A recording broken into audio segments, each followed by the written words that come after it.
నందు ప్రియ సహోదర సహోదరులారా,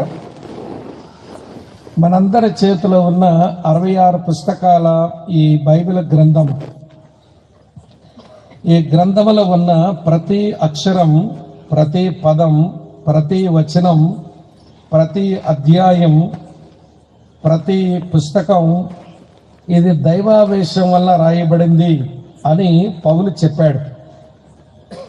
తిమోతికి వ్రాయబడిన 2వ పత్రిక 3వ అధ్యాయం 16వ వచనంలో దైవజనుడు సన్నద్ధుడై ప్రతి సత్కార్యమునకు పూర్ణంగా సిద్ధపడి ఉండినట్లు దైవావేశం వల్ల కలిగిన ప్రతి లేఖనము అని రాసి ఉంది. దైవావేశం వల్ల కలిగిన ప్రతి లేఖనము, ప్రతి లేఖనం అన్న మాటలో అక్షరం, పదం, వచనం, అలాగనే ఒక పేర, ఒక అధ్యాయం, ఒక పుస్తకం, ఇవన్నీ దైవావేశం వల్ల వ్రాయబడిన వాక్య భాగాలు. ఈ వాక్య భాగాల్లోంచి దేవుడు తన ప్రజల కొరకు కొంత సందేశాన్ని ఆయన ఇమిడ్చి ఉంచుతాడు.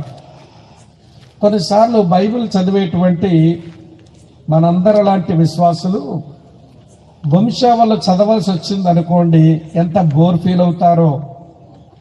ఉదాహరణకు ఆదికాండం 5వ అధ్యాయం చదవాల్సి వచ్చింది అనుకోండి, వాడికి పుట్టాడు, ఇంతకాలం బతికాడు, వాడు చచ్చాడు.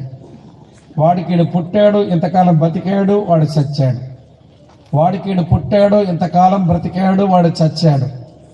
అలాంటి అధ్యాయాలు చదివినప్పుడు ఎంత ఇబ్బంది పడతామో చెప్పలేదు. ఏముందరా బాబు ఇందులో సందేశం అని అనుకుంటాం. కానీ అందులో చాలా గంభీరమైన సందేశాలు ఉంటాయి, వెతికితే దొరుకుతాయి. అలాగనే మత్తయి సువార్త 1వ అధ్యాయం ఆయనకీయన పుట్టాడు, ఈయనకీయన పుట్టాడు, ఆయనకీయన పుట్టాడు అని చదువుతున్నప్పుడు ఏముందబ్బా ఇందులో సందేశం అనిపిస్తుంటుంది. వంశావళిలో కూడా మంచి సందేశం ఉంటుంది. అలాగనే దినవృత్తాంతాలు 1వ గ్రంథం చదివితే మొదటి 4 అధ్యాయాల వరకు ఎన్నో పేర్లు రాసి ఉంటాయి. ఈ పేర్లలోంచి ఏమి నేర్చుకోవచ్చు అని మనం అనుకుంటాం, కానీ అందులో కూడా సందేశం ఉంటుంది. వంశావళిలో సందేశం ఉంటుంది, జరిగిన సంఘటనల్లో ఒక వర్తమానం ఉంటుంది, వ్రాయబడిన చరిత్రలో ఒక సందేశం ఉంటుంది, ప్రభువు చెప్పిన మాటల్లో సందేశం ఉంటుంది, పౌలు రాసిన పత్రికల్లో సందేశం ఉంటుంది, పలకబడిన ప్రవచనాల్లో సందేశం ఉంటుంది. ఒక మాటలో చెప్పాలనంటే ఈ 66 పుస్తకాల ఈ బైబిల్ గ్రంథంలో దేవుని యొద్ద నుంచి మనుషుల కొరకు పంపబడిన అనేకమైన సందేశాలు, వర్తమానాలు ఇందులో ఇమిడిపోయి ఉంటాయి. వెతుక్కోవడంలో మనం బలహీనమైతే ఏమీ సంపాదించుకోలేకపోవచ్చేమో, కానీ వెతుక్కోగలిగితే మనం చాలా విషయాలు నేర్చుకోవచ్చు అన్నమాట. సరే, ఈ రాత్రి ఇప్పుడు 13 వచనాలు చదివారు కదా. సమూయేలు 2వ గ్రంథం 9వ అధ్యాయం 13 వచనాల్లో ఇది చరిత్రలో జరిగిన ఒక సంఘటన. చరిత్రలో జరిగిన ఒక సంఘటన. ఈ సంఘటన అంతా వివరించుకుంటూ ఉండలేని రాత్రి, కానీ ఆ సంఘటనలో 3 ప్రాముఖ్యమైన వ్యక్తులున్నారు. 3 ప్రాముఖ్యమైన వ్యక్తులున్నారు. అందులో ఒక వ్యక్తి పేరు దావీదు, అందులో మరో వ్యక్తి పేరు యోనాతాను, అందులో మరో వ్యక్తి పేరు మెఫీబోషెతు. ఈ అధ్యాయంలో ఉన్న ఈ 3 వ్యక్తులు గురించి ప్రియులారా చాలా ప్రాముఖ్యమైన విషయాలు మనం నేర్చుకోవచ్చు. సరే, దావీదు గురించి, మెఫీబోషెతు గురించి ఎక్కువ ఉంటుంది, కానీ యోనాతాను పేరే ఉంటుంది, కానీ అతని ప్రస్తావనేమి, ఆయన గురించి మరేమి విషయాలు ఉండవు. ఇప్పుడు విషయానికి వస్తాను రండి. ఇశ్రాయేలీయులకు దేవుడు అనుగ్రహించిన రాజు దావీదు, మనుషులు కోరుకున్న రాజు సౌలు. దేవుడు అనుగ్రహించిన రాజు దావీదు. సరే, దావీదు సింహాసనానికి రాగానే ఆయనకు ఒక ఆశ పుట్టిందట. ఏమిటా ఆశ? చదువుతాను చూడండి. 9వ అధ్యాయం 1వ వచనంలో యోనాతానును బట్టి, అంటే రాజుగారు సౌలు గారు కొడుకైన యోనాతానును బట్టి, మరో మాటలో చెప్పాలంటే నా స్నేహితుడైన యోనాతానును బట్టి నేను ఉపకారం చూపడానికి సౌలు కుటుంబంలో ఎవడైనా ఉన్నాడా అని దావీదు అడుగుతున్నాడట. ప్రియులారా, ఆలకిస్తున్నారా? ఇప్పుడు యోనాతాను ప్రస్తావన ఇంతకంటే పెద్ద ఏమి ఉండదు అధ్యాయంలో, కానీ దావీదు ప్రస్తావన ఎక్కువ ఉంటుంది, మెఫీబోషెత్ ప్రస్తావన ఎక్కువ ఉంటుంది. ఇక యోనాతాను కనుమరుగైనట్టుగానే ఉంటాడు. సరే, ఇక్కడ దావీదు, అటు తర్వాత యోనాతాను, అటు తర్వాత మెఫీబోషెత్, ఈ ముగ్గురులో ఒక ముగ్గురు వ్యక్తుల్ని మనం చూడవచ్చు అన్నమాట. చూపిస్తాను, వినండి శ్రద్ధగా. దావీదు, యోనాతాను, మెఫీబోషెత్లో ఒక ముగ్గురు వ్యక్తులను స్పష్టంగా చూడవచ్చు. అదే ఈ అధ్యాయం మాట్లాడుతున్న సందేశం. దావీదులో ఎవరిని చూడవచ్చు అని అంటే, ప్రేమను చూపే తండ్రి అయిన దేవుని చూడవచ్చు. ప్రేమ చూపించే తండ్రి అయిన దేవుని చూడవచ్చు. యోనాతాన్లో ఎవరిని చూపవచ్చు అంటే, కృపను అందించే క్రీస్తు యేసును చూడవచ్చు. కృపను అందించే క్రీస్తు యేసును చూడవచ్చు. మెఫీబోషెత్తులో ఎవరిని చూడవచ్చు అంటే, పతనమైపోయిన పాపాత్ముని చూపవచ్చు. మళ్ళీ చెప్పన, దావీదులో ప్రేమ చూపించే తండ్రైన దేవుని చూడొచ్చు. యోనాతానులో కృపను అనుగ్రహించే ప్రియులారా యేసుక్రీస్తు ప్రభుని చూడవచ్చు. అలాగనే మెఫీబోషెత్తులో పతనమైపోయిన ఒక పాపాత్ముని చూడవచ్చు. ప్రియులారా, ఇక్కడ దావీదు యోనాతానును బట్టి మెఫీబోషెత్తుకు ఆయన ఉపకారం చేశాడు. అదే అధ్యాయంలోని సారాంశం. ఇది ఒక సందేశంగా మనం నేర్చుకోవాలి అనుకున్నప్పుడు, ప్రియులారా, తండ్రైన దేవుడు తన కుమారుడైన యేసుక్రీస్తును బట్టి పతనమైపోయిన పాపులమైన మనల్ని ఆయన జ్ఞాపకం చేసుకుంటున్నాడు. ఆయన మనకు ఉపకారం చేస్తున్నాడు. కనుక దావీదులోంచి ఒక సందేశం చెప్పను, అలాగే యోనాతాన్లోంచి కూడా సందేశం చెప్పను, కానీ మెఫీబోషెత్తులోంచి ఇప్పుడు నా సందేశం చెబుతాను. మన దగ్గర నుంచే మొదలు పెడదాం. మెఫీబోషెత్ దగ్గర నుంచి ఆలోచించడం అంటే, పతనమైపోయిన పాపుల దగ్గర నుంచి ఒక సందేశం మనం నేర్చుకోవడం అన్నమాట. మళ్ళీ చెప్తాను, దావీదులో ప్రేమించే తండ్రైన దేవుడు, యోనాతానులో కృప చూపిన క్రీస్తు యేసు, మెఫీబోషెత్తులో పతనమైన పాపాత్ముడిని చూడవచ్చన్నమాట. అటువంటి ఒక గంభీరమైన భావగర్భితమైన ఈ సంఘటనలోంచి మనం ఈ రాత్రి ఒక సందేశం మనం నేర్చుకోబోతున్నాం. దావీదులోంచి ఆలోచించొద్దు, అవసరం వచ్చినప్పుడు చెప్తాను. యోనాతాను నుంచి కూడా ఏమి ఆలోచించొద్దు, అది కూడా అవసరమైతే చెబుతాను.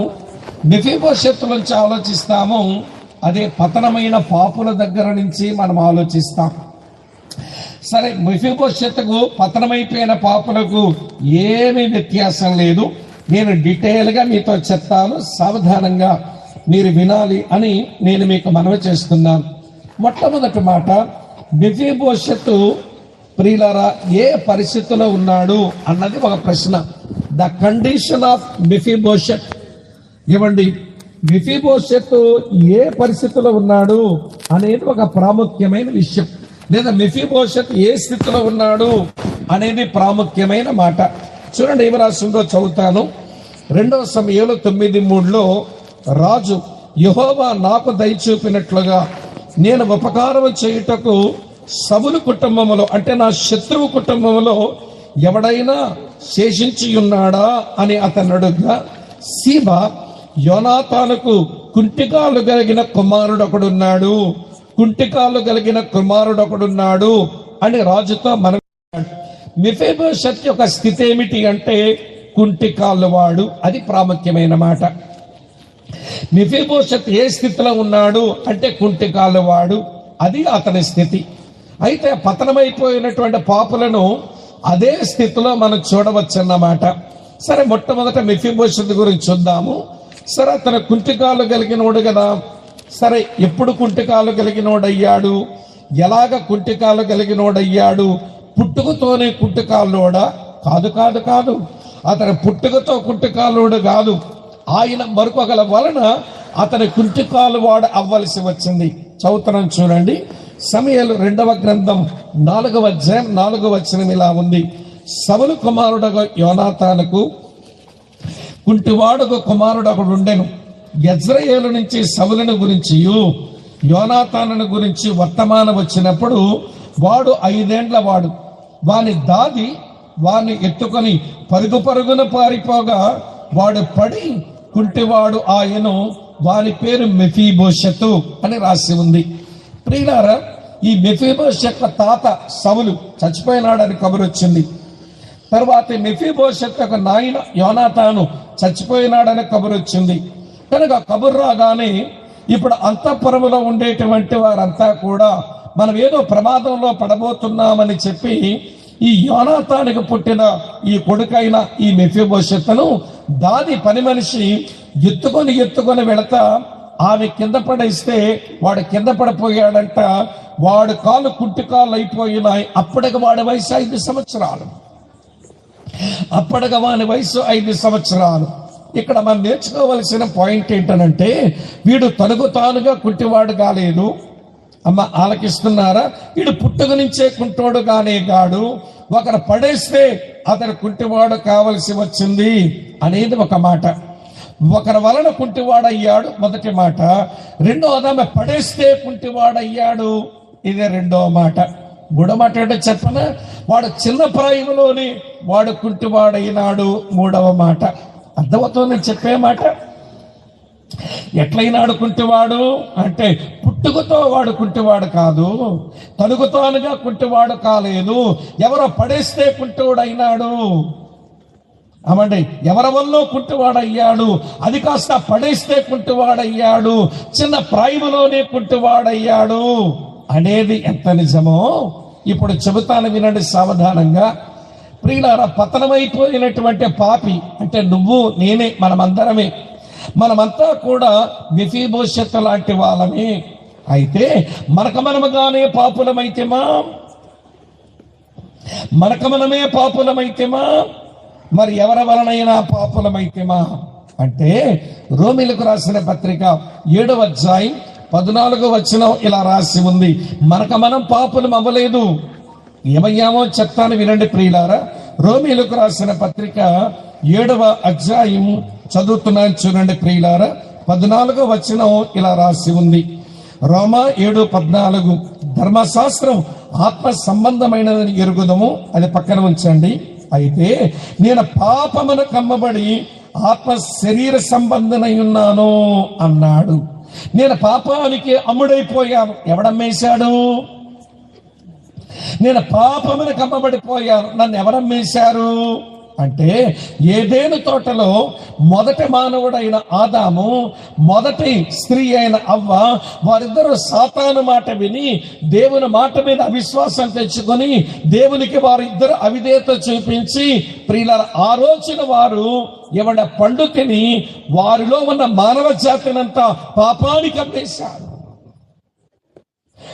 మనమేమీ పాపానికి అమ్ముకోలేదు. అమ్మా వింటున్నారా? ఆదాము అవ్వలలో మనమంతా పాపమును కమ్ముడైపోయిన మనుషులం. ఎప్పుడైతే పాపాన్ని కమ్ముడైపోయామో ఇవిడ పాపములు పడి కనబడుతున్నాం. మనం ఎట్లా కనబడుతున్నాం? యేసయ్య చెప్పినాడు.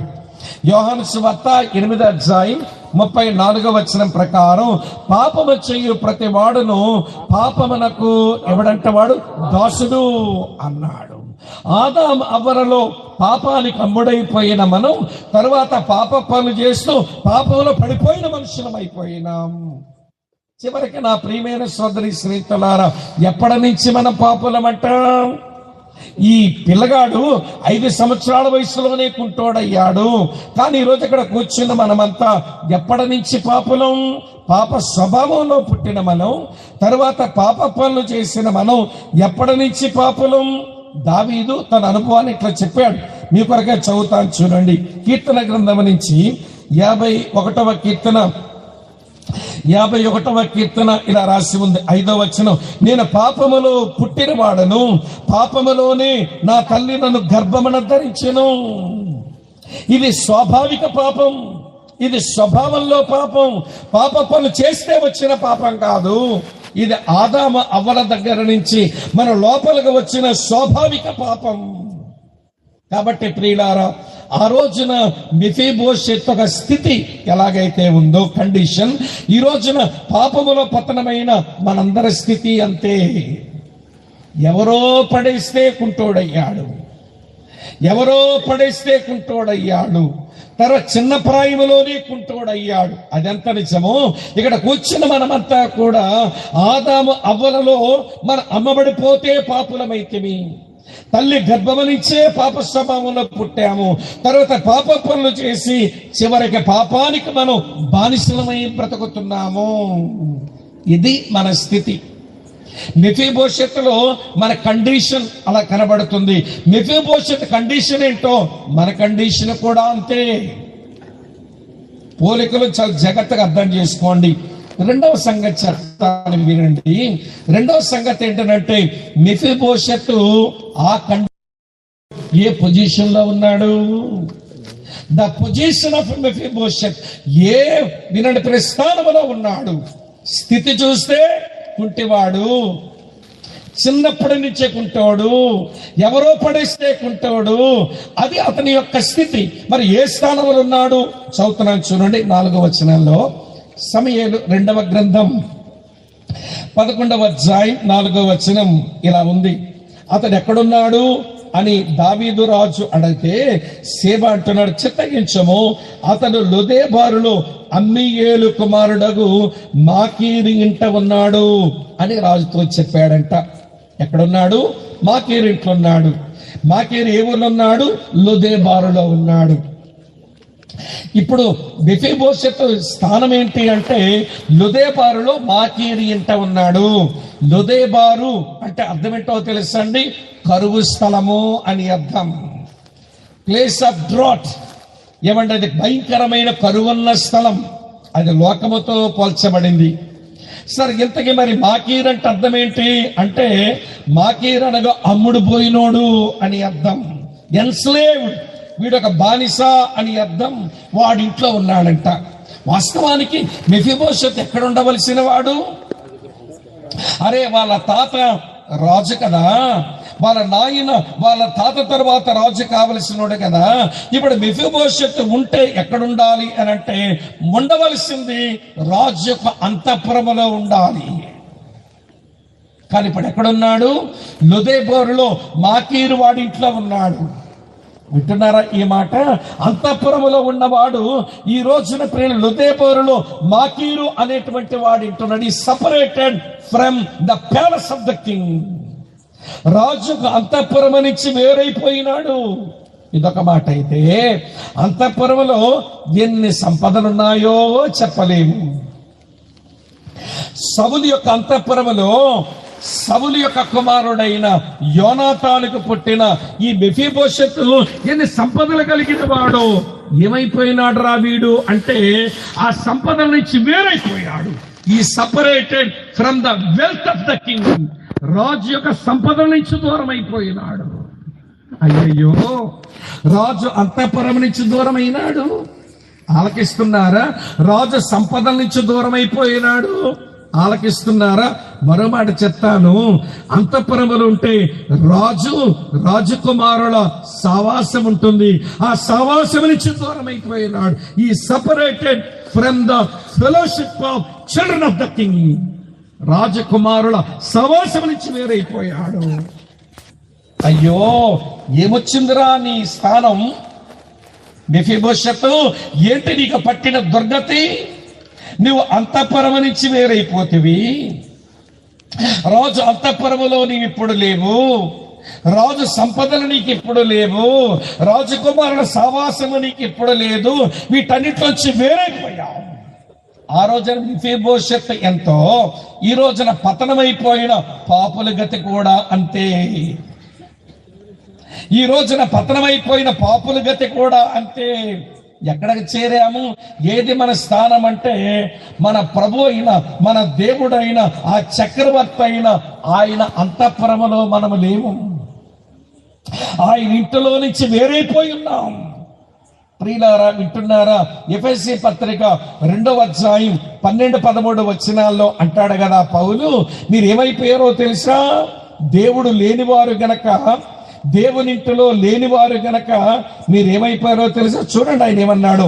12-13 వచనం. ఆ కాలమందు ఇశ్రాయేలుతో సాపౌరులు కాక పరదేశులను వాగ్దాన నిబంధన లేని పరజనులను, నిరీక్షణ లేని వారును, లోకమందు దేవుడు లేని వారు నయండి క్రీస్తుకు దూరస్తులై ఉంటారని మీరు జ్ఞాపకం చేసుకోండి. అన్నిటికీ దూరమైపోయాం. పతనమైపోయిన పాపులంగా ఏమండి, ఆ రాజు అంతఃపురానికి మెఫీబోషెతు దూరమైనట్టు దేవుని ఇంటికి దూరమైపోయాం. మన దేవుని సంపదలకేమైనా దగ్గర ఉన్నామా? మీకు మంచి విషయం చెప్పనా? దేవుని దగ్గర ఉన్న సంపదలు చెప్తాను వినండి ప్రియులారా. ఆయన దగ్గర ఉన్న సంపద పేరు కృపామదైశ్వర్యం అంట. దేవుని స్తోత్రం చెప్తారా? ఏమైశ్వర్యం? కృపామదైశ్వర్యం అట. ఆయన పేరే సర్వకృపానిధి. ఆయన కృప చూపడంలో ఐశ్వర్యవంతుడు. ఒక అనర్హుడిని అర్హులుగా చేయడానికి ఎంత ఐశ్వర్యం ఉందో చెప్పలేము ఆయన దగ్గర. ఆయన దగ్గర ఉన్న ఐశ్వర్యం వెండికి మన తూనికేసి లెక్క కట్టొచ్చు, బంగారానికి తూనిక వేసి దానికి విలువ కట్టొచ్చు. కానీ ఆయన కృపకు మనం వెలవేసి మనం ఇంత అవుతుంది కృప ఖరీదని చెప్పలేము. అంటే విలువ కట్టలేని అమూల్యమైన ఐశ్వర్యం దేవుని దగ్గర ఉంది. కృపామైశ్వర్యం ఇది ఒకటే కాదు, మరొకటి ఉందంట ఆయన దగ్గర. దాని పేరు కనికర ఐశ్వర్యం అన్నాడు. కనికర ఐశ్వర్యం. కనికర ఐశ్వర్యం అంటే, కనికరం అంటే ఏంటో చెప్పనా? చెప్తాను వినండి. కనికరం అంటే అర్థం ఇంగ్లీష్ లో కంపాషన్ అన్నారు. కంపాషన్ అంటే ఎదుటోడు కలవరపడితే ఇతగాడు కలవరపడతాడట, ఎదుటోడు బాధపడితే ఈయన కూడా బాధపడతాడంట, ఎదుటోడు ఏడిస్తే ఈయన కూడా ఏడుస్తాడట. ఎందుకు ఎలా చేస్తున్నామంటే నాకు కనికరం ఉంది అంతే. మన కనికరానికి కూడా అర్థం తెలియదు మనకి. చెప్పమంటారా మనం ఏది కనికరం అనుకుంటామో? ఆ రోడ్డు మీద ఎవడికో యాక్సిడెంట్ అయ్యింది, పాపం దెబ్బలు తగిలి రక్తం కారి ఏడుస్తున్నాడు ఆ పిల్లగాడు. మనం పక్క నడుచుకుంటూ పోతున్నాం. పోతా పోతా ఏమంటామో చెప్పను? అయ్యో పాపం చుచ్చు. అయ్యో అనడానికి నోటికి నొప్పా, పాపం అనడానికి పెదాలకు నొప్ప, చుచ్చు అనడానికి నాలుగు పెట్టుబడి పెట్టాలా? అయ్యో పాపం చుచ్చు అని ఎన్నిసార్లైనా పక్క నుంచి పోతుంటాం. కానీ వాడు ఏడుస్తున్నాడు, ఆ రక్తం పడుగుల్లో బాధపడుతున్నాడు, మనం వెళ్ళిపోతున్నాం. అట్లా వాళ్ళ నాన్న వచ్చాడు అక్కడికి. వాళ్ళ నాన్నగారు వచ్చి అయ్యో పాపం చుచ్చు అని వెళ్ళిపోతాడా? వెళ్ళలేడు. వాడు ఏడుస్తుంటే తండ్రి ఏడుస్తుంటాడు, వాడు బాధపడుతుంటే తండ్రి బాధపడతాడు. దారిని పోయే వాళ్ళది జాలి, తండ్రిదేమో కనికరం. దారిని పోయే వాడిది జాలి, ఇంకా తండ్రిదేమో కనికరం. ఇప్పుడు చెప్పనా ప్రియులారా, ఏ దేవుడైతే మనం ఆయన మాటలు ఈ రాత్రి వినడానికి వచ్చామో ఆయన కనికరం చూపడంలో ఐశ్వర్యవంతుడు. కనికర ఐశ్వర్యం ఉంది ఆయన దగ్గర. అమ్మా వింటున్నారా? అంటే నువ్వు కలవరపడుతున్నావనుకో నీతో కలిసి కలవరపడతాడు. నువ్వు ఏడుస్తున్నావనుకో మార్త మరీలు ఏడుస్తుంటే ఏడ్చినట్టు ఏడుస్తాడు. నువ్వు బాధపడుతున్నావనుకో నీతో కలిసి బాధపడతాడు. ఆయన దగ్గర ఉన్న సంపద అది కనికర సంపద. ఇది రెండో ఐశ్వర్యం. మూడో ఐశ్వర్యం ఏంటో చెప్పనా? ఆయన దగ్గర మహిమైశ్వర్యం ఉందంట. ఆయన మహిమైశ్వర్యములో దేవుని పిల్లల యొక్క అవసరాలన్నీ తీరిపోతాయంట. ఫిలిప్పీ 4:19 ఉంటుంది, ఆయన దగ్గర ఉన్నది మహిమైశ్వర్యం అన్నాడు. అమ్మ అర్థమవుతుందా? ఇవన్నీ ఎవరి సంపదలు? ఇవన్నీ ఎవరి ఐశ్వర్యాలు? దేవునివి. మన ఐశ్వర్యాలు వెండితో లెక్కెడతాం, బంగారంతో లెక్క పెడతాం, ఇంటితో లెక్క పెడతాం, వస్తువులతో లెక్క పెడతాం, వాహనాలతో లెక్క పెడతాం. ఇది మా ఐశ్వర్యం అంటాం. కానీ దేవుడు అంట నా ఐశ్వర్యం ఏంటో తెలుసా? నా ఐశ్వర్యం పేరు కృప, నా ఐశ్వర్యం పేరు కనికరం, నా ఐశ్వర్యం పేరు మహిమ. ఇంకో విషయం చెప్తాను. దేవుని దగ్గర మరొక ఐశ్వర్యం ఉంది. అదేంటనంటే బుద్ధి జ్ఞాన సర్వసంపదల ఐశ్వర్యం అట. ఏంటండి? బుద్ధి జ్ఞానం అనే ఐశ్వర్యం అతని దగ్గర ఉందట. మీలో ఎవరికైనా జ్ఞానము కొదువుగా ఉంటే ఆయన అడగండి, ఆయన ధారాళంగా దయచేస్తాడు అని చదువుతాం. బుద్ధి జ్ఞానాల ఐశ్వర్యం ఆయన దగ్గర ఉంది. అయితే ఇప్పుడు మెఫీబోషెతు రాజు ఐశ్వర్యాలకి దూరం అయిపోయినట్టు పాపములో పతనమైన మనం దేవుని ఐశ్వర్యాలకు దూరం అయిపోయాం. అది మన సంగతి. ఇంకో విషయం చెప్పనా? వినండి ప్రియులారా. ఆ రోజున మెఫీబోషెతు దేవుని కుమారుల సావాసం నుంచి వేరైపోయినట్టుగా ఈ రోజున మనము కూడా దేవుని పిల్లల సావాసములో లేము. నమ్మితే వచ్చాములేండి. నమ్మకమునపు ప్రియుల పాపం చేసినోడే మనకి ప్రియమైన స్నేహితుడు. సాటి మనిషికి కీడు చేసినోడే మనకు మంచి చుట్టం. పాపములో పందిలాగా పొరులాడుతున్నోడే మనకు ప్రియమైనోడు. అది కదా మన సావాసం, అక్కడ కదా మనం బతికాము. ప్రియుల దేవుని పిల్లల సావాసాన్ని వేరుగా ఉన్నాము, అది మన పొజిషన్. దేవుని ఇంటికి దూరం అయితేమి, దేవుని ఐశ్వర్యానికి దూరం అయితేమి, దేవుని పిల్లల సావాసానికి దూరం అయితేమి, ఇది మన పొజిషన్. అమ్మా వింటున్నారా? మన కండిషన్ చెప్పాను, మన పొజిషన్ చెప్పాను. మెఫీబోషెత్ యొక్క స్థితి చెప్పాను, మెఫీబోషెత్ యొక్క స్థానము మీతో చెప్పాను. ఇలాంటి స్థితిలో ఉన్న మెఫీబోషెత్ను, ఇటువంటి స్థానంలో ఉన్న మెఫీబోషెత్ను దావీదు జ్ఞాపకం చేసుకోవడానికి కారణం తన స్నేహితుడైన యోనాతానే మధ్యలో లేకపోతే ఈ మెఫీబోషెత్ను ఎవడ జ్ఞాపకం చేసుకుంటాడు? ఈ రోజున ప్రియులారా, ఆ తండ్రి ఈ రాత్రి నిన్ను జ్ఞాపకం చేసుకున్నాడక్క.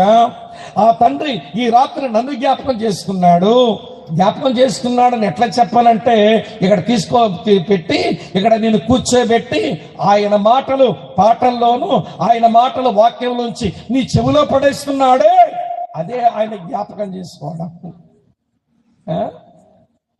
ఆయన జ్ఞాపకం చేసుకుంటున్నాడు.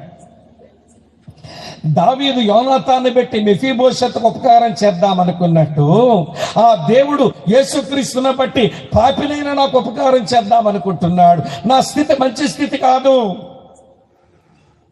నా స్థితి పాపములో పడి పాపములో చిన్న ప్రాయములో పడిపోయిన స్థితి నాది.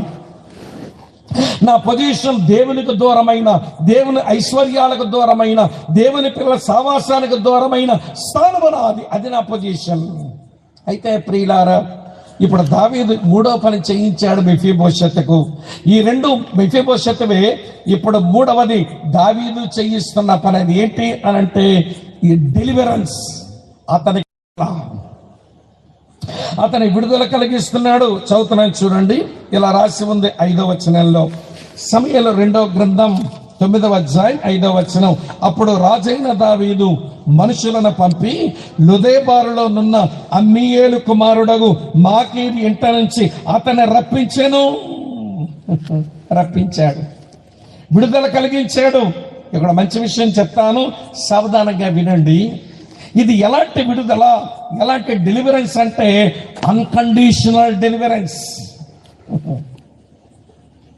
అన్కండిషనల్ అంటే, అమ్మ ఆలకిస్తున్నారా, షరతులు లేని విడుదల. ఏ షరతు చూచి దేవుడు బయటకు తెచ్చాడు వీడిని? ఏ కారణం చూచి బయటకు తెచ్చాడు దేవుడు వీడిని? అసలు వీడి సంగతి ఏదో దావీదుకు తెలుసా?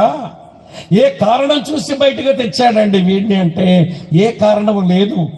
ఇక్కడ కూర్చున్న ఏమన్నా మన సంగతి కూడా అలాంటిదే. ఆ తర్వాత చెప్తాను, వినండి. మొత్తానికి మొదటి విడుదల ఏంటంటే ఇది అన్కండిషనల్ డెలివరెన్స్, అనగా కారణాలు చూడకుండా ఇచ్చిన విడుదల. ఇంకో మాట మీతో చెప్తాను, ఇది ఎంత మంచి విడుదల అంటే వినండి. మాకీరు గిల్లే దిక్కుమాలిల్లు. అసలు ఆ ఊరే దరిద్రపూరు.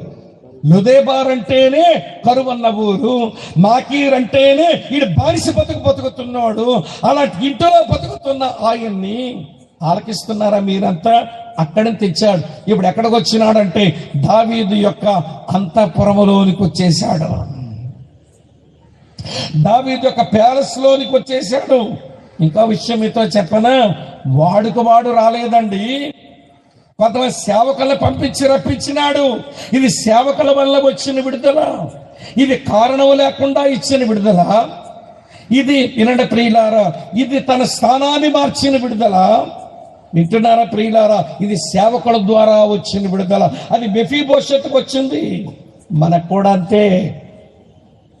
మనకు దేవుడు ఇచ్చిన విడుదల అది అన్కండిషనల్ డెలివరెన్స్. ఏ కారణం ఉందని దేవుడు నీకు విడుదల ఇవ్వాలి? పాపములో పుట్టావు, పాప పనులు చేశావు, పాపానికి దాసునివయ్యావు, నాశనానికే పరిగెత్తుతున్నావు, నరకానికే అడుగులు వేస్తున్నావు. అటువంటి నిన్ను ఆ దేవుడు విడుదల కలిగించడానికి నీ దగ్గర ఏముంది మంచి కారణం? వాళ్ళకాడు. నా దగ్గర ఏముంది మంచి కారణం? ఒకవేళ కారణాలే చూడవలసి వస్తే రోమాపత్రిక 5వ అధ్యాయం 6-10 వచనాల్లో మన దగ్గర కనబడేవి 4 కారణాలు. అందులో మొదటి కారణం, మనమంతా బలహీనులమై ఉండగానే దేవుడు మనల్ని జ్ఞాపకం చేసుకున్నాడట. మనమంతా భక్తిహీనులమై ఉన్నప్పుడే దేవుడు జ్ఞాపకం చేసుకున్నాడట. మనమంతా పాపులమై ఉండగానే దేవుడు జ్ఞాపకం చేసుకున్నాడట. మనమంతా దేవుని శత్రువులమై ఉండగానే దేవుడు జ్ఞాపకం చేసుకున్నాడట. ఈ 4 కారణాలు మంచి కారణాలా? దేవుడు ఆశించిన స్థాయిలో బతకడానికి బలము లేకపోయే, దేవుడు ఆశించినంత భక్తి మనలో లేకపోయే, మనమేమో పాపులమాయి, మనమేమో దేవుని శత్రువులమాయి, అటువంటి మనల్ని జ్ఞాపకం చేసుకుని ఆయన విడుదల పని మొదలు పెట్టాడు శిలువ మీద నుంచి. అందుకే ఇది అన్కండిషనల్ డెలివరెన్స్. దేవా, నన్ను నాకు విడుదల ఇచ్చావే, అది నేను ధ్యానం చేస్తున్నప్పుడు ఏమి చూసి నాకు విడుదల ఇచ్చావు? నేనేమైనా నిన్ను ప్రేమించినానా? నేనేమైనా నిన్ను వెతికానా? నేనేమైనా నీవు కావాలనుకున్నానా? ఇది అర్థమైన భక్తులు ఒక మాట రాశాడు. 1 యోహాను పత్రిక 4:10 ఇలా రాసింది చూడండి. 1 యోహాను పత్రిక 4వ అధ్యాయం 10వ వచనం చూడండి. మనము దేవుని ప్రేమించితమని కాదు, తానే మనల్ని ప్రేమించి మన పాపములకు ప్రాయశ్చిత్తమైండుటకు తన కుమారుని పంపెను. ఇందులో ప్రేమ ఉన్నది. అక్క, చెల్లి, తమ్ముడన్న వింటున్నారా? మనము ఎవరము దేవుని వెతకలేదు, మనం ఎవరో మొదట దేవుని ప్రేమించలేదు, కానీ దేవుడే మొదలు పెట్టాడు ప్రేమించి మనం వెతికినాడు ఆయన. ఇప్పుడు మెఫీబోషెత్ ఎక్కడో మాకీరింట్లో కూర్చొని ఏమైనా దావీదు గురించి ఆలోచించాడా? దావీదుని ఏమైనా ప్రేమించాడు? ఏం లేదండి.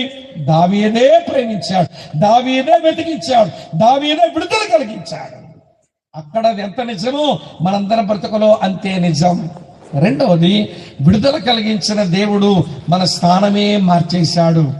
మాకీరింట్లో, ఒక దిక్కుమాలినోడింట్లో, ఒక బానిస ఇంటిలో, ఒక కరువున్న ఊరిలో ఉన్న ఈ మెఫీబోషెత్కి ఇప్పుడు అంతఃపురంలోకి వచ్చేసాడు. మరి మనం ఎక్కడికి వచ్చాము? విడుదల పొందితే, మనము విడుదల పొందిన వారమైతే మన ఇల్లు మారిపోయింది. చూపిస్తాను చూడండి. కొలస్సీలకు రాసిన పత్రిక 1వ అధ్యాయం 13వ వచనం. కొలస్సీలకు రాసిన పత్రిక 1వ అధ్యాయం 13వ వచనం మీ కొరకై చదువుతాను, ఆలకించండి ప్రియుల. మంచి మాట ఇది, చాలా బాగుంటుంది ఈ వచనం. కొలస్సీ 1:13 ఇలా చదువుతాం ప్రియులారా. మీ కొరకై ఈ మంచి మాట చదువుతున్నాను, సావధానంగా మీరు ఆలకించండి. ఏమి రాసింది? మనలను ఆయన అనగా దేవుడు మనలను అంధకార సంబంధమైన అధికారములోంచి విడుదల చేసి తాను ప్రేమించిన తన కుమారుని యొక్క రాజ్య నివాసులుగా చేసెను. ఒకప్పుడు అంధకార రాజ్యములో ఉంటేవి, ఇప్పుడు దేవుని కుమారుని రాజ్యములోకి వచ్చాం. అప్పుడేమో చీకటి రాజ్యం, ఇప్పుడేమో వెలుగు రాజ్యం. అప్పుడేమో సైతాను రాజ్యం, ఇప్పుడేమో దేవుని కుమారుని రాజ్యంలోకి మారిపోయాం.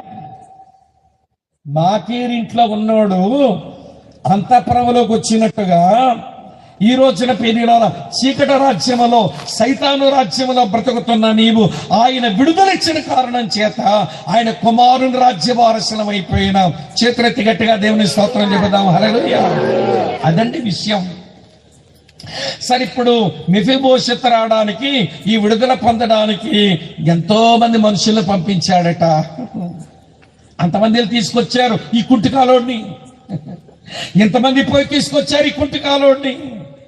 ఎక్కడో విషయం మీతో చెప్పనా? ఈరోజు మనము దేవుని దగ్గర రావడానికి ఎంతమందిని వాడుకున్నాడో. ఇంట్లో అద్దెకున్నమ్మ ప్రార్థన చేస్తుండే, నరేంద్ర చూడు నన్ను ఎరిగిన బిడ్డలు ఎట్లా ప్రార్థన చేస్తున్నారో అని అక్కడి నుంచి ఎన్కౌంటర్ మొదలెట్టాడు నరేంద్రకి దేవుడు. ఇంట్లో అద్దెకున్న అమ్మ చేస్తున్న ప్రార్థన దగ్గర నుంచి సంధించడం మొదలు పెట్టాడు. తర్వాత ఇంజనీరింగ్ కాలేజీకి వెళ్ళిన తర్వాత కొంతమంది విద్యార్థుల మధ్య పరిచయం చేసేవాళ్ళు, వారు మాట్లాడుతుంటే దేవుడు సంధించాడు స్టూడెంట్స్ మినిస్ట్రీలో. అక్కడి నుంచి వచ్చి హాస్టల్లో పాస్టర్ గారు ఏదో పాటలు పాడుకుంటున్నారట, ఎవరు లేకపోయినా ఆయన ఎదురు కూర్చుంటే ఆయన మాట్లాడిన మాటలు మాట్లాడుతుంటే హృదయం వరకు చేరిపోయాయంట. అమ్మ ఆలకిస్తున్నారా? కనుక ఒక మనిషి మారడానికి దేవుడు చాలా మంది మనుషులను వాడుకుంటాడు. వీడు ఒక్కడు రావడానికి ఎంతమంది మనుషులు పోవాలేంటండి? అది కుంటికాలుడిని తేడానికి. ఆడేవాడు కొడతాడా, తిడతాడా, మన మీద యుద్ధం చేస్తాడు. కుంటికాలుడు వచ్చా అంటే దేక్కుంటూ వచ్చేస్తాడు వెనకాల. కానీ మనుషుల్ని పంపించాడంట ఏమండి దావీదు. ఈరోజు నువ్వు రక్షించబడ్డానికి ఎంతమందిని వాడుకున్నాడో చెప్పలేము. నీకు గుర్తుండకపోవచ్చు, నీకు తెలియకపోవచ్చు. కొంతమంది తెలియకుండా తెర వెనకాలుండి ప్రార్థన చేస్తారు. కొంతమంది సువార్త పత్రిక అందించుంటారు. కొంతమంది ఒక సలహా మాట చెప్పుంటారు. కొంతమంది సువార్త మాట చెప్పుంటారు. కొంతమంది అవసరంలో సహాయపడి ఉంటారు. మొత్తానికి ఎంతో మంది పరిచర్యలో చివరికి ఎవరో ఒకరు వాక్యం అందిస్తున్న పెళ్లి మరి పగిలిపోయి ఉంటారు. పగిలిపోతే వీడి వల్లనే మారిపోయాను అనుకోవద్దు. వెనకాల బోల్డంత మంది పని ఉంది. ఈ మార్పు చెందినప్పుడు ఎవరైతే చెప్పారో నా వల్లే మారాడు అనుకోవడానికి లేదు. ఎంతో మంది కొట్టిన దెబ్బలు ఉన్నాయి. ఒక ముదురు టెంకాయకి నేను దెబ్బ కొట్టా పగల్లా. డేవిడ్ కుమార్ గారికి ఇచ్చాను. తమ్ముడు నా చేతుల పని నువ్వు కొట్టన్నాను. ఆయన కొట్టాడు పగల్లా. సరే నా వల్ల అవ్వలేదని చెప్పి వింటాను విజయ్ కుమార్ గారికి ఇచ్చాడు. విజయ్ కుమార్ గారు దెబ్బ కొట్టారు. అయినా పగల్లా. వింటున్నారా మీరంతా? అర్థమవుతుందా? తర్వాత ఏమో వల్ల మేషారికి ఇచ్చారు.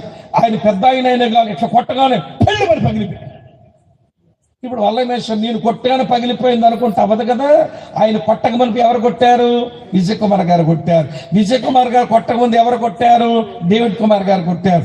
డేవిడ్ కుమార్ గారు కొట్టక ముందు ఎవరు కొట్టారు? నేను కొట్టా. ఇన్ని దెబ్బలు తగిలితే చివరికి పెద్ద అయిన వయసులో అయినా చిన్న దెబ్బేశారు, పగిలిపోయింది అన్నమాట. కొంతమంది చిన్న ప్రార్థన చేస్తే పగలు కొట్టేస్తారండి. చిన్న సలహా మాటలు చెప్పి పగలు కొట్టేస్తారండి. అలాగే దాని వెనకాల ఎన్నో దెబ్బలు పడి ఉంటాయి. దేవుడు నీకు విడుదల పడడానికి ఎంతమందిని వాడుకున్నాడో నీకు తెలియకపోవచ్చు. ఎప్పుడైనా ఇట్లా ప్రార్థన చేసావా? ప్రభువా నేను నమ్ముకోవడానికి ఎంతమందిని వాడుకున్నావో.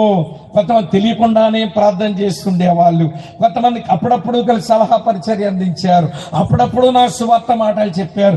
ఎంతమంది పరిచర్య నా మీద ఖర్చు పెట్టావో నాయన నేను నమ్ముకోవడానికని ఎప్పుడైనా కృతజ్ఞతలు చెల్లించావా? చూడండి, ఆలోచిస్తున్నారా లేదా మీరు? ఏదో బుడుంగను పుట్టేసినట్టు నువ్వు దేవుల్లో.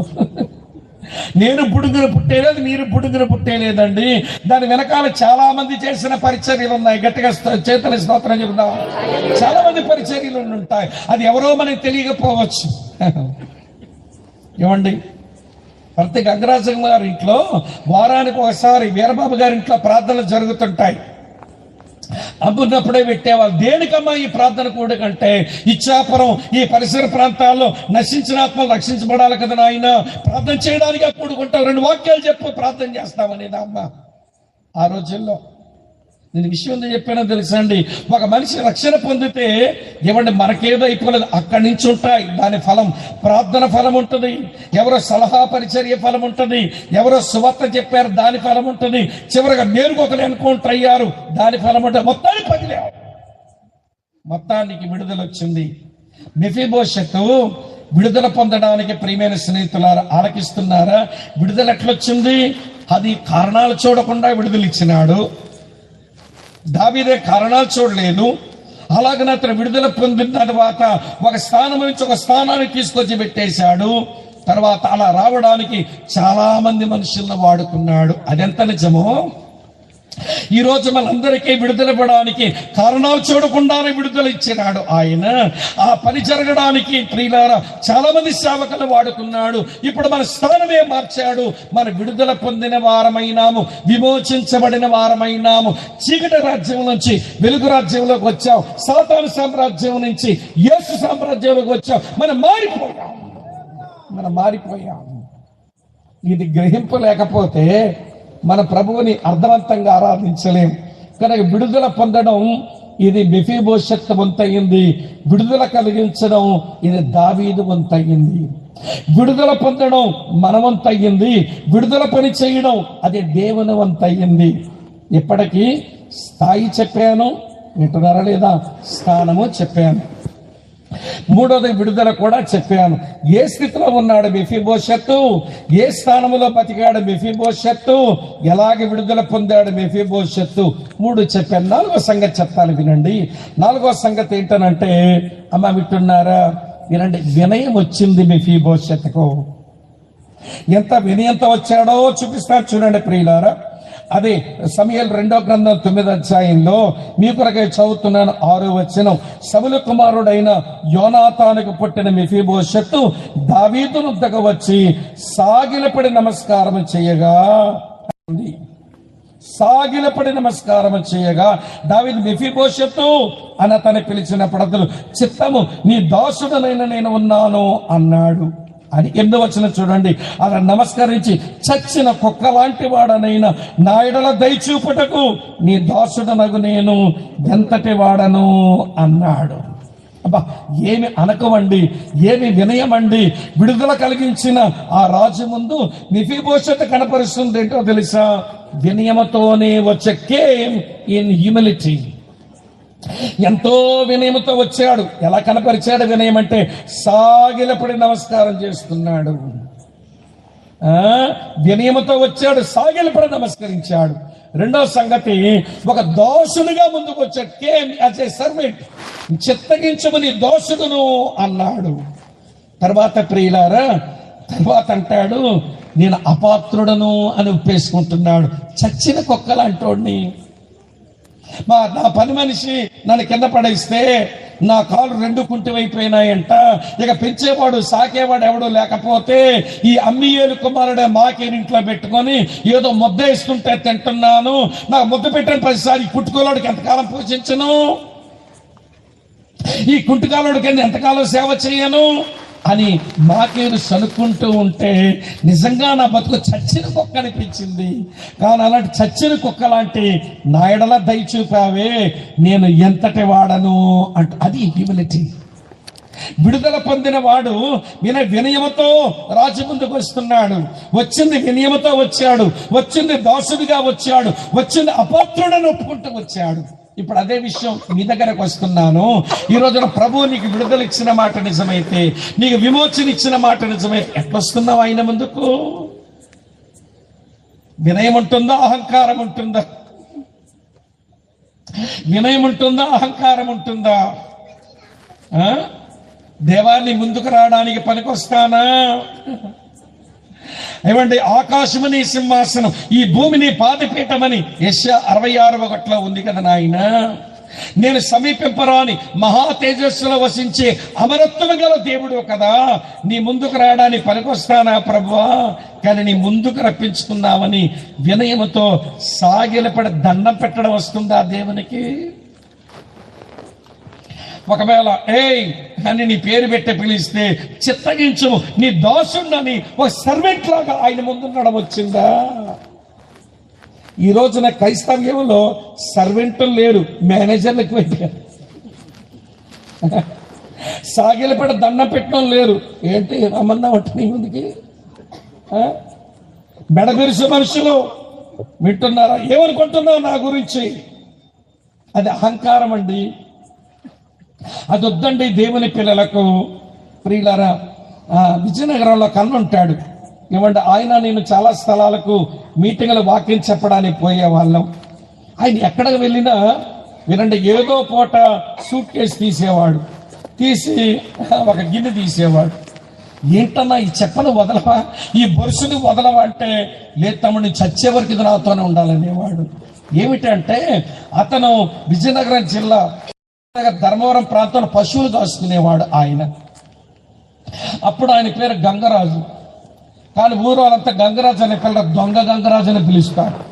ఎందుకంటే చిన్న చిన్న దొంగతనాలు కూడా చేసేవాడట ఆయన. ఎందుకు దొంగతనాలు అంటే, అతను పశువులు కాసుకునేవాడు.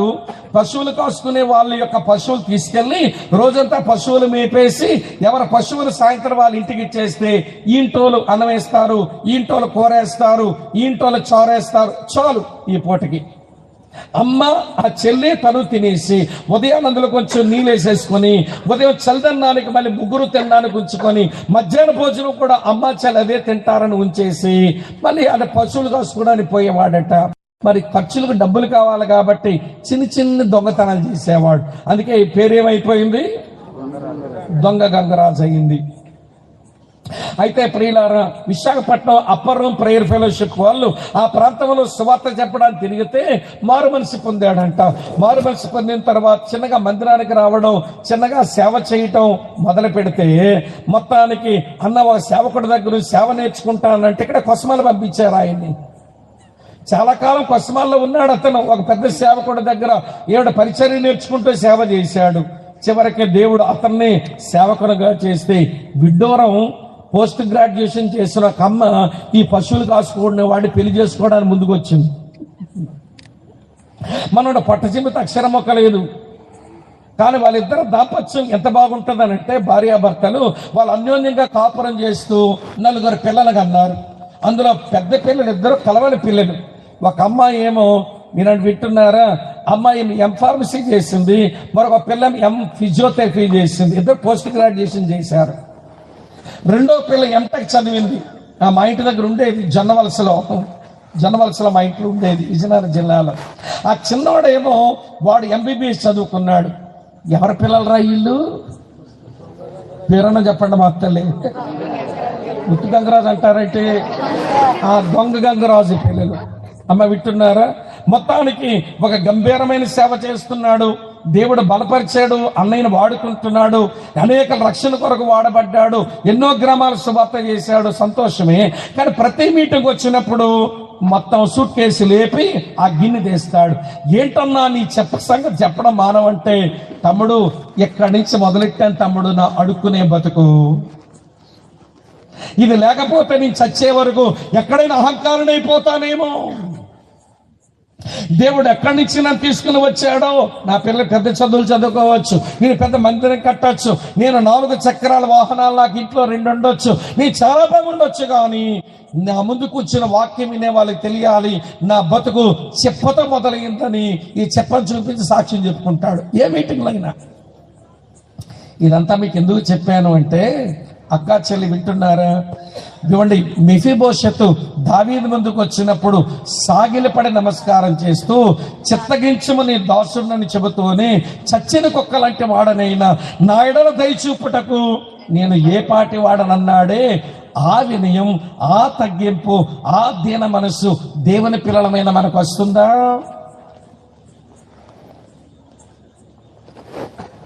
పతనమైపోయిన పాపాత్మలం. మన స్థితి మంచిది కాదు, మన స్థానము మంచిది కాదు. ఆయన విడుదలిచ్చాడు కనుక ఈరోజు ఇలా కూర్చున్నామే. కనుక దేవా, చచ్చిన కుక్క లాంటి దాననైనా నా ఎడల దయచూపుటకు నేను ఏ పాటి దానని, కంపు కొట్టేదాన్ని. చచ్చిన కుక్క లాంటి వాడినైనా నా ఎడల నువ్వు చూపిన ప్రేమకు నేను ఎంత రుణపడున్నాను.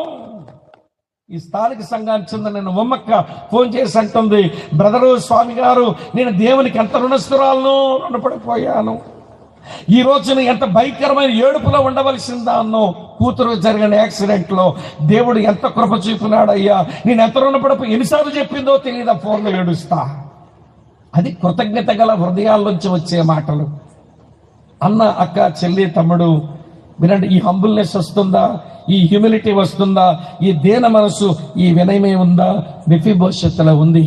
నేను అంతకంటే ఎక్కువ చెప్పలేదు. ఎన్నొచ్చా ఇప్పుడు మనకు? మీరు అంత ఎక్కడ ఉన్నారా లేదా? చెప్పండి. మెఫీబోషెత్ స్థితి చెప్పాను, మన స్థితి చెప్పాను. మెఫీబోషెత్ స్థానము చెప్పాను, మన స్థానము చెప్పాను. మెఫీబోషెత్ విడుదల చెప్పాను, మన విడుదల చెప్పాను.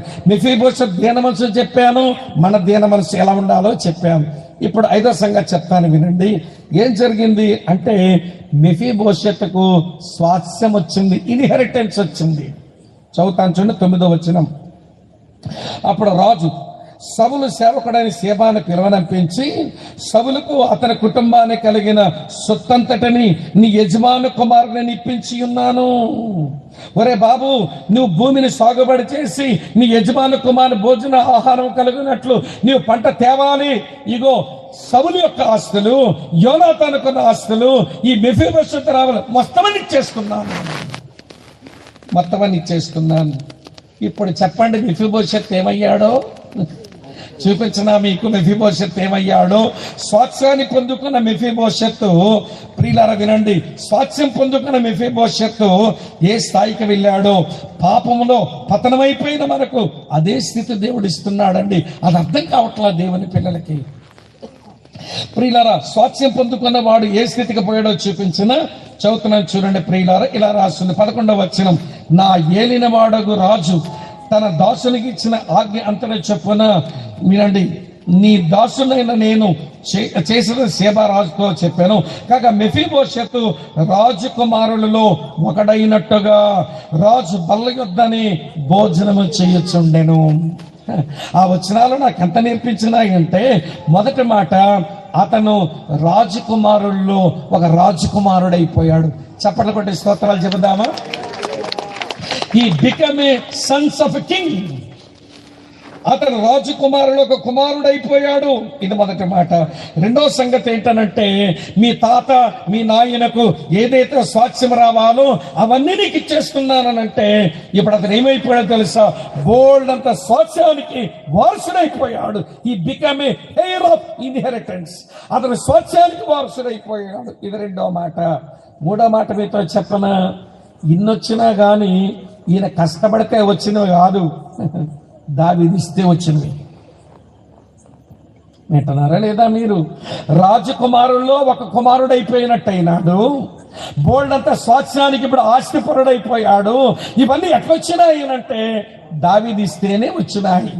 ఇప్పుడు అదే విషయం మన వరకు చెప్తాను వినండి. ఏ రోజునైతే క్రీస్తు చేత మనం విమోచన విడుదల పొందామో మనం ఏమైపోయామో చెప్పమంటారా ప్రియులారా?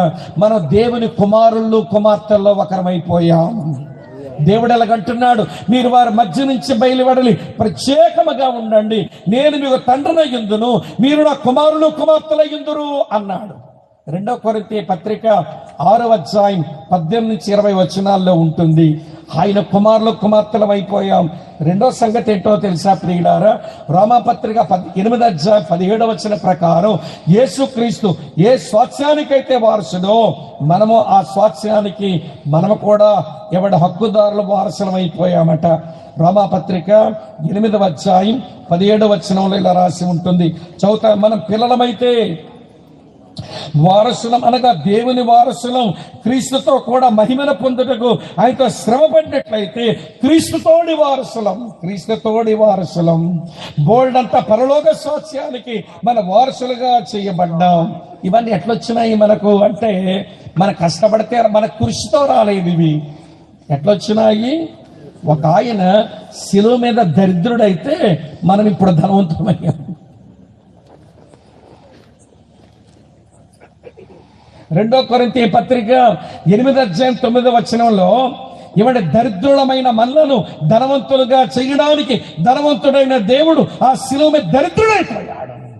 ఆయన దరిద్రత మన ధనవంతులుగా చేసింది. అర్థమవుతుందా? ఇప్పుడు దావీదు కూడా ఈ దరిద్రుడిని ధనవంతుడిగా చేశాడు.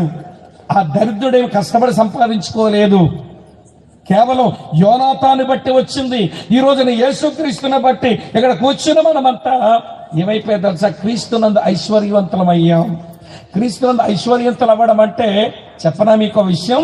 క్రీస్తునందు ఐశ్వర్యవంతులంటే ఇంటి ముందు ఒక మారుతి కారు ఉండడం, ఇంటి వెనకాల 3 ఎకరాల భూమి ఉండడం, మన ఇల్లు 3 అంతస్తుల బిల్డింగ్ అవ్వడం, మన బ్యాంకులో 3 లక్షలు ఉండడం. అది కాదు బైబిల్ భాషలో ఐశ్వర్యవంతులంటే. బైబిల్ భాష ఐశ్వర్యవంతులంటే ఏ సమయమునకి ఏది అవసరమో అది దేవుని వల్ల పొందునోడు నిజమైన ఐశ్వర్యవంతుడు. నా కళ్ళ ముందు బోళ్ళంత మంది డబ్బుందో కూర్చున్నారు ఇక్కడ.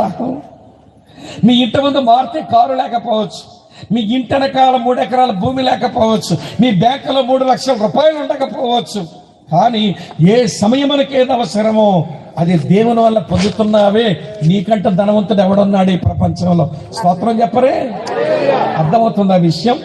కనుక ఆ రోజున మెఫీబోషెతు ఆలకిస్తున్నారు ప్రియులారా, రాజకుమారుల్లో ఒకడైపోయాడు. ఆ రోజున మెఫీబోషెతు స్వాస్థ్యానికి వారసుడైపోయాడు. ఆ రోజున మెఫీబోషెతు యోనాతాను బట్టి భాగ్యం ఎలాగైతే పొందాడో ఇక్కడ కూర్చుని మనమంతా దేవుని కుమారులు కుమార్తెలం అయిపోయాం. యేసుక్రీస్తునందు ఆ దేవుడిచ్చే ఆ స్వాస్థ్యానికి వారసులం అయిపోయాం. ఇదంతా కూడా ఈరండి యోనాతాన్ ఇక్కడ యేసు శిలువలో వేలాడదీయబట్టి ఆయన పొందిన దరిద్రత మనల్ని ధనవంతులుగా చేసింది. ఇది అర్థం చేసుకుంటే ప్రియమైన స్నేహితులారా, ఎంత బాగా దేవుని హత్తుకొని ఉంటామో ఇంతకంటే ఎక్కువ చెప్పలేను. ఎన్ని వచ్చినాయి? ఇప్పుడు టైం అయిపోయింది, 10 అయిపోయింది. చెప్పండి, ఎన్ని వచ్చాయి? 5 వచ్చాయి. 6వ సంగతి చెప్తాను వినండి. 6వ సంగతి ఏంటనంటే, మెఫీబోషెతుకు ఏదో సమకూర్పు దొరికింది. Is provision. ఎలాంటి సమకూర్పు దొరికింది అంటే, చదువుతున్నాను చూడండి ప్రియులారా, ఇలా రాసి ఉంది 11వ వచనంలో. ఏముందట? మీ కొరకే చదువుతాను. రాజు బల్ల యొద్దనే భోజనము చేయుచుండెను. రాజు బల్ల దగ్గర కొదువేంటండి? వినండి ప్రియులారా, రాజు బల్ల దగ్గర కొదువేంటి? ఇంకో విషయం చెప్తాను వినండి. రాజు బల్ల యొద్దనే భోజనం చేయడం కాకుండా, ఏ శివా, నీ యజమానైన సౌలు అతను చంపగోరినా దేవుడు నిలబెట్టుకున్నాడు. అతని కుమారుడు అతని ఆస్తంతా నీ చేతిలో పెట్టా. అతని యొక్క కావలసినవన్నీ మొత్తం అంతా నువ్వే శ్రద్ధ వహించాలి అని సేబా మీద బరువులన్నీ పెట్టాడు. మెఫీబోషెత్తునేమో చింత లేకుండా బతకమంటున్నాడు.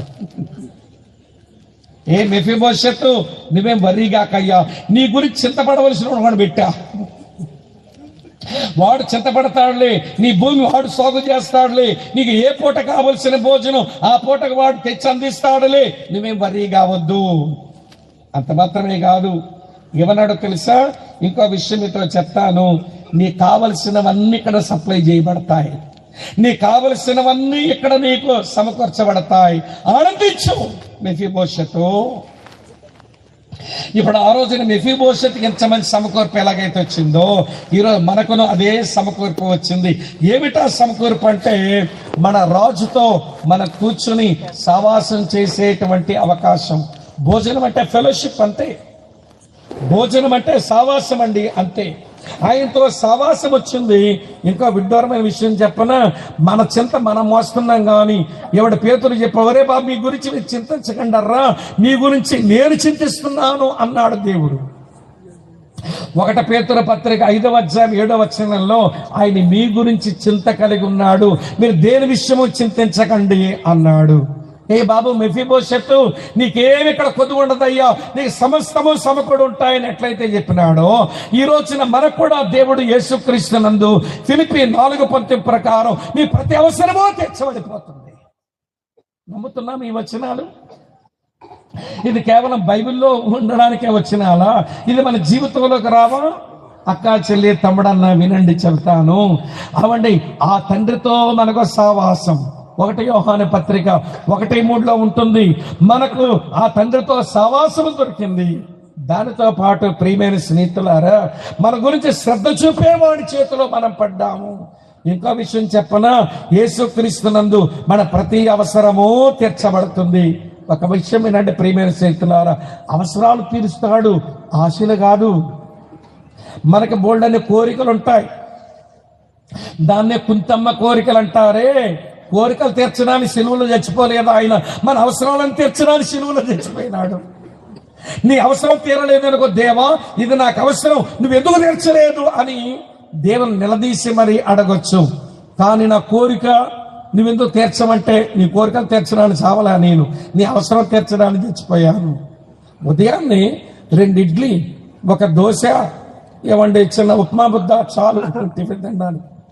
కానీ ప్రభువా ఉదయాన్నే నాకు చికెన్ 65 ఇవ్వాలి, మటన్ బిర్యానీ పెట్టాలి, రొయ్యల బిర్యానీ పెట్టాలి, అది నీ కోరిక.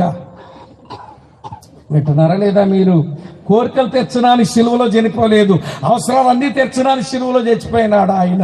అందుకనే ఫిలిప్పీ 4:19 ఒక గొప్ప వాగ్దానం దేవుని పిల్లలకి ఇచ్చాడు. యేసుక్రీస్తునందు నీ ప్రతి అవసరమూ తీర్చబడుతుంది. ఎంతకంటే ఎక్కువ చెప్పలేను. కాబట్టి ఎంత మంచి సమకూర్పు దొరికిందండి.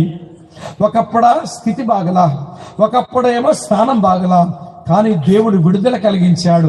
విడుదల కలిగించగానే దీన మనసుతో ప్రియులారా ఆయన దగ్గరకు మనం వస్తే ఆయన స్వాస్థ్యం ఇచ్చి అన్ని సమకూర్చి పెడుతున్నాడు. ఇవాళ లైన్ గా ఉన్నాయండి అనుభవాలన్నీ. అతని కండిషన్ బాగలేదు, అతని పొజిషన్ బాగలేదు. మెఫీబోషెత్ది. కానీ దావీదు డెలివరెన్స్ ఇచ్చాడు. ఎప్పుడైతే డెలివరెన్స్ వచ్చిందో ఏమంటే మెఫీబోషెత్కి హంబుల్నెస్ వచ్చేసింది, హ్యూమిలిటీ వచ్చేసింది. అది ఎప్పుడు వచ్చిందో ఇన్హెరిటెన్స్, స్వాస్థ్యం ఇచ్చేసాడు. స్వాస్థ్యం ఎప్పుడైతే పొందాడో ఏంటంటే అన్ని సమకూర్చబడిపోతున్నాయి. చివరి మాట చెప్పే ముగించేస్తాం. చివరి మాట ఏంటో తెలుసా అండి? ఇప్పుడు మెఫీబోషెత్ ఇల్లు చూడండి. అమ్మ వింటున్నారా? వస్తారా? ఇంటికి రారా మీరు? అమ్మ చెప్పండి, భోజనం మెఫీబోషెత్ అడగండి.